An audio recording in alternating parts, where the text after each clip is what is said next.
Hipoteticamente, podemos dizer que a ligação iônica é formada a partir de um processo em que átomos de sódio cedem elétrons a átomos de cloro, resultando em cátions e ânions que se atraem mutuamente. O sal é uma substância iônica, já o açúcar não. E se não há formação de íons, como fica a ligação química do açúcar, hein? Que tal pensarmos então na possibilidade de átomos diferentes compartilharem, neste caso, os mesmos elétrons? É isso aí. Existe um tipo de ligação química chamado ligação covalente que se caracteriza pelo compartilhamento de um par de elétrons. É o que nós vamos ver agora. Já trabalhamos, estudamos a ligação iônica, inclusive algumas propriedades, etc. E agora é claro que entra o outro tipo de ligação, que é exatamente a chamada ligação covalente.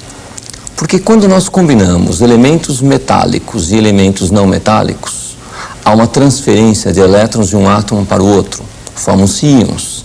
É a ligação iônica, que às vezes você vai encontrar com o nome de ligação por eletrovalência ou ligação eletrovalente. Agora, imagine a seguinte situação. Eu pego dois átomos de elementos não metálicos. Pode ser até o caso de pegar dois átomos do mesmo elemento químico. Dois átomos de oxigênio, não metal, dois átomos de cloro, dois átomos de enxofre, etc. E ligo esses dois átomos. Evidentemente, não há possibilidade de um arrancar elétrons do outro. Se a diferença de eletronegatividades é zero, um é tanto eletronegativo quanto o outro, não há possibilidade de ocorrer a transferência de elétrons de um átomo para outro. Ora, mesmo que você pegue dois átomos de elementos diferentes, então enxofre com cloro, cloro com carbono, carbono com nitrogênio, nitrogênio com flúor, etc., o desnível das eletronegatividades é pequeno. E essa pequena diferença de eletronegatividade não permite a transferência, o arrancamento de elétrons de um átomo e a consequente transferência desses elétrons para o outro átomo. O resultado disso é que toda vez que você combinar os ametais entre si, surgirá um novo tipo de ligação química que nós chamamos de ligação covalente. Ora, pessoal, então o que é a ligação covalente? É a ligação por compartilhamento de elétrons. Vamos comparar, inicialmente, como é que funciona a ligação iônica e como é que funciona a ligação covalente. Feita essa comparação, nós poderemos chegar a uma definição melhor da covalência. Veja o nosso primeiro visual. Você tem ali a ligação iônica, e na ligação iônica nós estamos chamando a atenção de dois casos. O caso mais geral, mais importante, de metal com ametal, e um outro caso de importância um pouquinho menor, que é o caso de metal combinado com hidrogênio. Aí é o seguinte, alguns metais, ao se combinarem com hidrogênio, também podem formar ligação iônica. É o caso dos metais alcalinos, sódio, por exemplo, ou alcalino-terrosos, cálcio, por exemplo, que na combinação com hidrogênio formam compostos iônicos, hidretos metálicos iônicos. Apesar de que esses compostos não são tão importantes quanto os outros compostos binários de hidrogênio, que é o caso das ligações covalentes do hidrogênio com ametais. Voltando ainda. Agora, se você tem a ligação iônica entre metal e ametal ou metal e hidrogênio, a ligação covalente ela acontecerá entre dois ametais ou entre ametal e hidrogênio.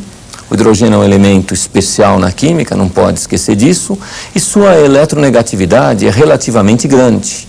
A diferença de eletronegatividade entre o ametal e o hidrogênio é pequena, e com isso a ligação é por meio de covalência. E é claro que o caso hidrogênio com hidrogênio só pode ser uma ligação covalente dessa maneira. Bom, com isso nós ficamos com o seguinte problema: como se define a ligação covalente? Vamos direto à definição dela. A ligação covalente, ela ocorre com compartilhamento de pares de elétrons formando moléculas. Nessa nossa definição, há duas palavrinhas importantes. Em primeiro lugar, esse compartilhamento, indicando que os elétrons são usados em condomínio. Esses elétrons são usados em comum. E além disso, é bom lembrar que você tem aqui uma palavra, molécula. A molécula, que a gente usa tanto em química, é um conjunto de átomos combinados por meio de ligações covalentes. O termo molécula se reserva exatamente para os casos de átomos combinados por covalência.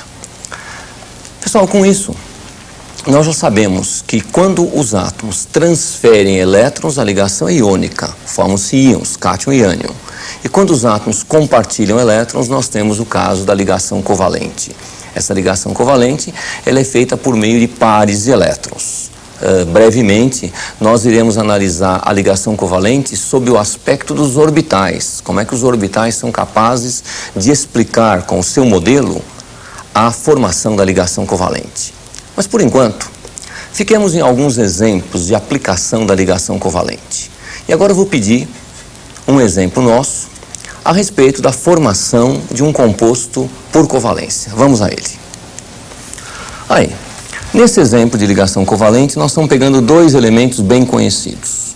O enxofre, que é o elemento 16, distribuição eletrônica em camadas 2, 8, 6, elemento, portanto, ametal, pertencente à família 6A da tabela periódica, e o flúor, elemento 9, com distribuição eletrônica 2 e 7, pertencente dessa maneira à família dos halogênios na tabela periódica.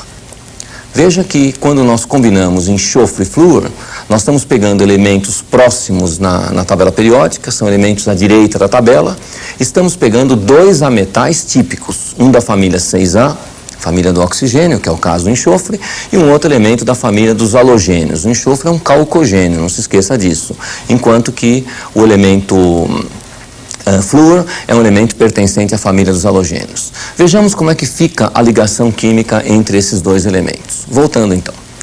Aí, nós combinamos o enxofre e o flúor. O enxofre precisa de mais 2 elétrons na última camada, mas não pode ganhá-los do flúor. E o flúor precisa de mais um elétron na última camada e não pode ganhar esse elétron do enxofre. Há um compartilhamento. Veja aqui. Nós temos os 7 elétrons da camada eletrônica do flúor, esse aqui é o 7º elétron do flúor. Nós temos aqui um outro átomo de flúor também com seus 7 elétrons, e nós temos aqui o átomo de enxofre com 6 elétrons na sua camada. Através da formação deste par eletrônico, neste par um dos elétrons é do enxofre, o outro elétron é do flúor. Através desse par eletrônico, os dois átomos compartilham elétrons. E o flúor, que inicialmente tinha 7 na última camada, passa agora a ter o seu 8º elétron externo. A mesma coisa acontece com outro átomo de flúor. Quanto ao enxofre, começou com 6 elétrons na última camada, compartilha mais 2 elétrons do átomo de flúor e atinge um total de 8 na última camada. Esta representação, onde nós estamos mostrando os elétrons da última camada e juntando os elétrons que formam as covalências, é o que nós denominamos de fórmula eletrônica, também denominada estrutura de Lewis. É mais conhecida como fórmula eletrônica. Agora, cada par de elétrons em comum, cada par de elétrons que os átomos compartilham, nós podemos representá-lo por um ponto, aliás, por um traço. Não mais por pontos, mas sim por traços. E dessa maneira, temos os dois traços, o primeiro ligando o enxofre ao átomo de flúor e o segundo traço ligando novamente o enxofre ao segundo átomo de flúor. Esta é a fórmula chamada estrutural. É bom lembrar que esta fórmula estrutural não tem pretensão a representar as posições dos átomos no espaço. E não tendo essa pretensão, ela simplesmente se preocupa em mostrar as ligações, sem saber como é que esses átomos estão colocados uns em relação aos outros no espaço. E, finalmente, temos aqui a fórmula molecular SF2, onde nós apenas estamos mostrando a composição da molécula, sem especificar exatamente as ligações químicas presentes. É claro que, entendido esse exemplo, eu posso agora também tirar algumas conclusões a mais. Se os compostos covalentes se formam entre átomos de eletronegatividades próximas, disto aí decorrem várias propriedades. Entre essas propriedades nós podemos citar o estado físico, o ponto de fusão, ponto de ebulição, solubilidade e assim por diante. Veja então na sua tela aí quais são essas propriedades. Em primeiro lugar, nós temos que que os compostos chamados covalentes, é bom lembrar que não se trata apenas de compostos. Nós podemos também pensar em substâncias simples covalentes, como são as moléculas de hidrogênio, de oxigênio, de enxofre, de fósforo e assim por diante. As substâncias covalentes em geral podem ser sólidos, podem ser líquidos e também podem ser gases. Não existe um estado físico definido para elas. Um exemplo de sólido é a naftalina, que é um composto formado de carbono e hidrogênio. Líquido, você pode pegar a própria água. E como gás, os gases do tipo do oxigênio ou do gás carbônico. São moles, isto é, apresentam dureza baixa. O ponto de fusão é baixo. Em comparação com os compostos iônicos, substâncias covalentes fundem a temperaturas menores do que 500 graus. Os iônicos a mais do que 500 graus. A solubilidade em água é variável. Depende de um outro problema que é a polaridade, e são maus condutores elétricos no estado sólido quando fundidos ou quando dissolvidos em água. Em geral, eles são maus condutores elétricos.